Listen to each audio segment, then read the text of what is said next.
Councilor Canales, I appreciate your patience. No worries. Everybody ready? At this time, I'd like to call the January 18, 2022 Public Safety Committee order to order at 5:06 p.m. Let's go ahead and get a roll call. Councilor Kelly. Here. Councilor Bopp is excused. Mayor Rosenquist. Here. And Chairperson Canales is here. All committee members have received a copy of the minutes of October 18, 2021 Public Safety Committee. I'll now entertain a motion to accept the minutes as presented. Motion by Councilor Kelly, second by Mayor Rosenquist. All in favor? Aye. All opposed? Carried. Item number 2 on this agenda, we have, item 2, we have building inspector report. So we have 3 discussion points. Go ahead and take it, Mr. McMahon. Okay, so number 1, an update on the housing rental, the rental registration program. I did get something out to the mayor's office. I'm not sure it was passed on to you guys yet, or even if he got it, it was earlier this afternoon. So our program right now has a total number of properties of 520. To date, 498 have been registered. So we're still chasing after 25, I think, but that makes 95% of the properties registered today. That's excellent.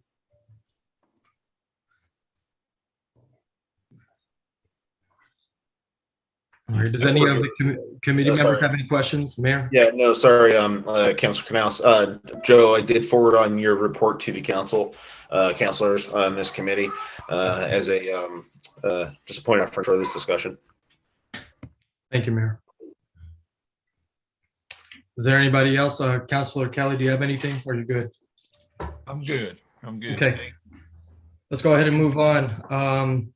Any and all capital project resolutions for approved 2022 capital program. What do you have to bring to us today? Anything at this time? I've got nothing.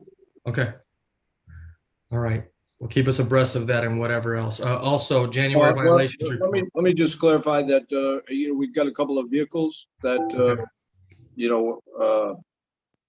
I'm not actually sure how this worked. Last time I got vehicles, I got them through the budget in my office, but they've been transferred to capital projects this year. So I believe we're working with Mike Bissett on acquisition of these vehicles. Okay, thank you. Do you have anything to report concerning January violations report at this time? Probably not. Okay. All right. Councilor Kelly, you good? Mayor Rosenquist, you good? Yeah, for the building inspector's office, I have asked for a report for the snow removal report, and that will not come out probably for another couple of days. As a reminder for the snow events, once snow events are deemed over, property owners have 24 hours to remove the snow in front of their property. And after which those violators, those folks who are found to be in violation of that code, those addresses are given over to Joe's office, who then sends out notifications that the property owner is going to be fined, for lack of a better term, it's a fine. And then once they are sent out that notification, DPW then does a eyes on that property to either clear it or to confirm that it has been cleared. So I'm waiting on the tow report, which I'll provide to council, and the the violations property report as well. Once I receive. Thank you. Thank you, Mayor. Okay, moving on to item number 3, Police Department. Lieutenant Trombley, how are you doing tonight? Fine, thanks for asking. Happy New Year. Awesome. How were your holidays? Good, I hope. I did with some COVID, but it's okay. Happy you're healthy. That's what matters. So let's go over these resolutions. You have 4 talking points. Let's start with the approved 2022 Dangerous Dog Animal Shelter Agreement. What do you have to report? That has been Approved. The annual contract has been submitted, and we just submitted some animal control items to the mayor today, Lieutenant Browning and myself. Okay. Thank you. Parking Violation Bureau report from December of 21. It looked like we were on track. Sorry, I got a handful. It looked like we were on track. Revenue seemed to be up from the year prior. Obviously, COVID was 2020. And I think that the complaints or ticket volume is where it should be as well. And Tori seems to be very efficient at what she does. I know the kiosks are going to put another added stressor on it, but I know there's some conversations that we've had in the past with the mayor, looking towards the future that some of that is augmented. And as discussed today with Matt Miller and Councilor Kelly was also part of this conversation. And as was recommended last year, to move the parking enterprise fund under PD, just makes the most sense to be there rather than under the CDO office.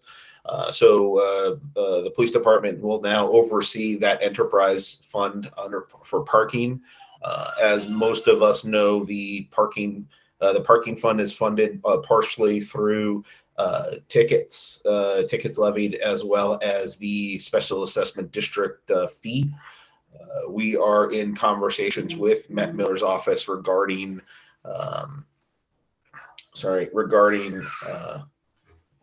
the installation of the kiosks, which was approved by council, and the purchase of those were approved by council.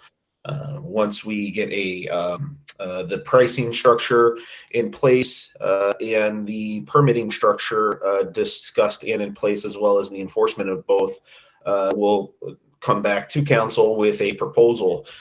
Per the 2022 approved budget, there is a funding for a part-time parking attendant or part-time parking assistant. I think that's the proper title. Please correct me if I'm wrong. But that is something that we are going to look to hire, advertise and hire for. As discussed, today, again, with Councilor Kelly, it's kind of difficult to hire for a part-time seasonal person, but we'll see what we can come up with. If we need to pivot, we'll come back to council to make the recommendation to hire a full-time parking attendant assistant.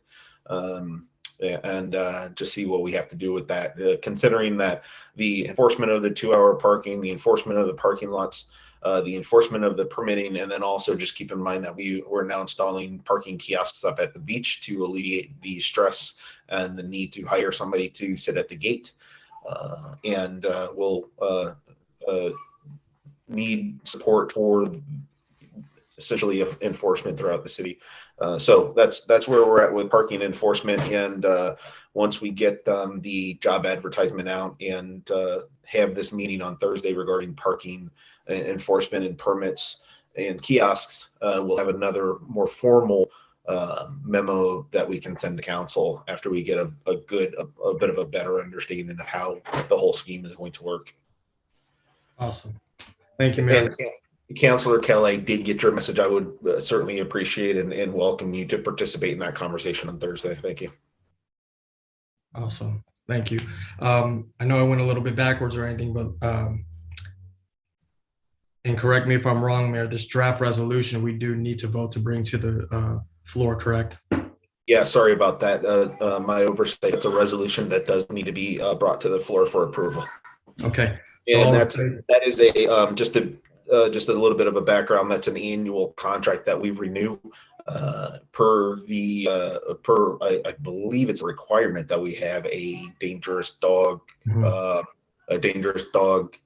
location for housing dangerous dogs that are found in the city. And so this is an approval of that contract. Okay, great. All in favor of moving this to the regular meeting, say aye. Aye. All right, all opposed? Carried. Sorry, we didn't get a first or a second on that. Okay, can I get a motion to bring this? All right, Councilor Kelly, thank you. Seconded by Mayor Rosenquist. All in favor? Aye. Aye. All opposed? Carried. All Thank right. you. Excuse the first of the year. We're just learning. We're just all learning how to do this. That's all. Yeah, I hear that. Lieutenant Trombley, you already briefly discussed everything concerning the animal control and dog control officers, but what can you give more information on as it pertains to the agreement with the town of Plattsburgh? What does that collaboration look like? And this is just for me. I personally want to know what that looks like. I'm going to defer to the mayor. I have not been involved or engaged in that. Mayor, if you, Sorry, I'll take that one. I apologize. My laptop was there for a sec. So this is a conversation with the shared expense of a dog control officer with the town of Plattsburgh. It's something that we've been working on for a couple months now, bringing it to this committee to get take a temperature essentially of sharing that expense. The town, much like the city, we do both require and need a dog control officer. They are offering to offset the expense of hiring that resource for both municipalities. So we would provide some expense to pay for that resource. The town would provide some expense to pay for that resource. Per that conversation, and they're aware of this as well. The city of Plattsburgh really does also need somebody that can do animal control, not just dogs, but more nuisance animals, wild animals that make their way into the city of Plattsburgh. Unlike the more our rural neighbors, we can't typically take care of those animals ourselves. So we do have to call in experts to come and trap and remove or relocate those animals when the need does arise. We had a Trombley, did you provide that report? The not the dog report, but the nuisance animal. yeah, it was in combination with the dog. Yep. Yep.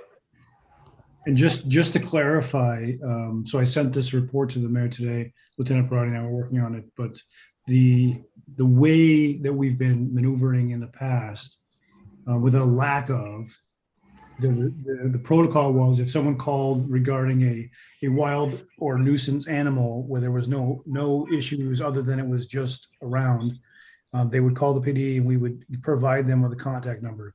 So a blotter wasn't issued. It was more of a guidance or information passing or sharing. So we have no tracking ability to speak of. So it was a low number.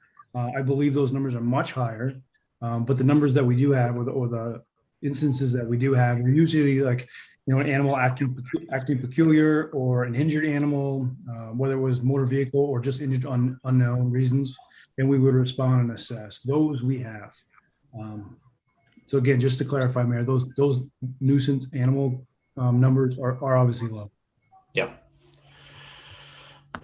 Yeah, and in looking at the initial report, we're not talking about loose dogs or noise complaints, which is also part of the reason why we do call a dog control officer if a dog is on a leash or outside barking, causing a noise complaint. But we're talking more about capturing a fox or possums that are finding their way, finding a new home under somebody's porch, or things in that nature.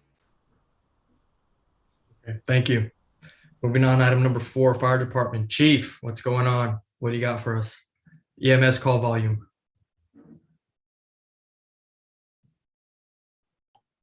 Yeah, can you hear me?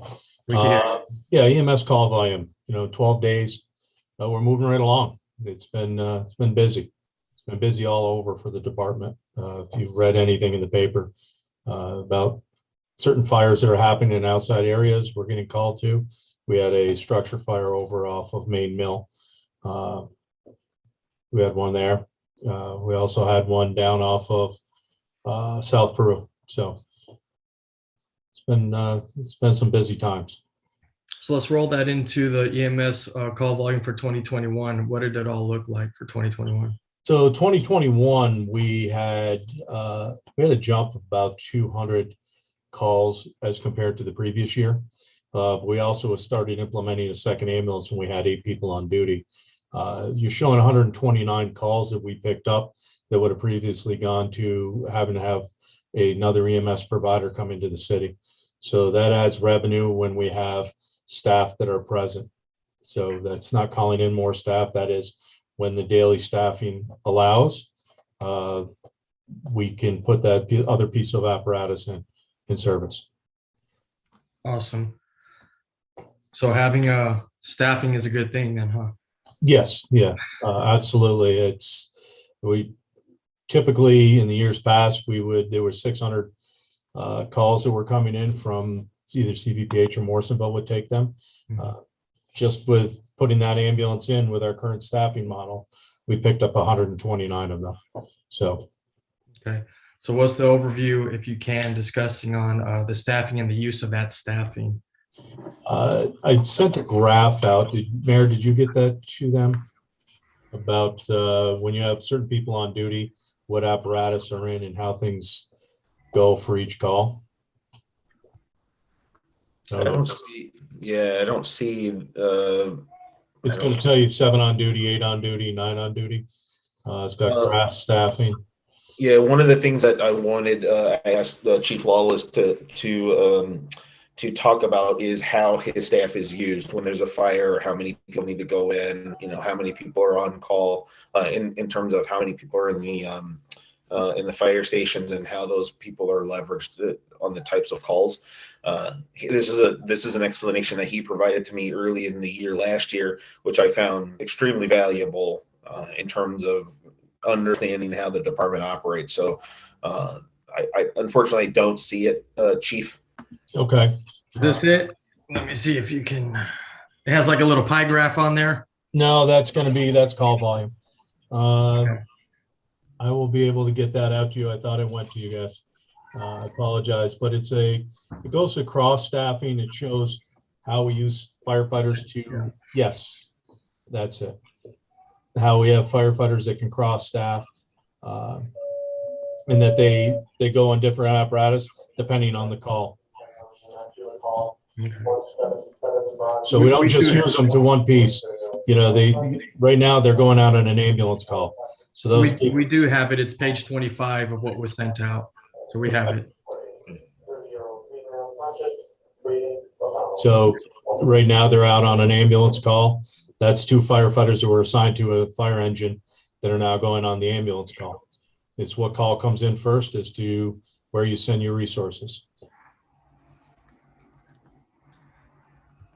All right, thank you. Discussion 4.4, the assistant fire chief vacancy.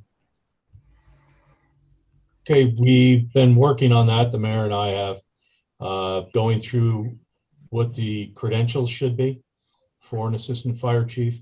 I've been in contact with State Fire, their standards unit, to see if there's any state requirements for an assistant chief. There are not.